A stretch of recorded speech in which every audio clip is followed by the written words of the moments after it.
આજ હું અવસર પહેલા બોલી હતી ને અત્યારે બોલું છું કે સદાય માટે મારા શિવજીના દરબારમાં જઈ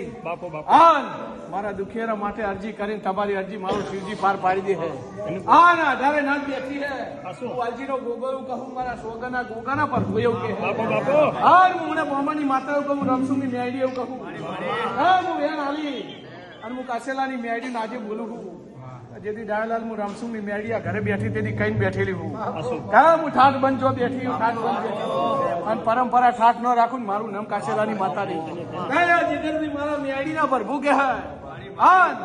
ઠક્કર આજથી બોલું છું કે આ વન આજથી દાડો ચડતો કરીને દહકો નોલાવ ને ઠક્કર મારું નામ વાલજીની માતાની 10 દાડાની મારામાં મજૂરી કરીને પરમણ જો આવતો દાડો આવતો ના બતાવ ને તો મારું નામ કાશેલાની માતાની એ મારા મેડીના પ્રભુ કે હે ગાવ સભાવાનો વધારે નામ તો બી હે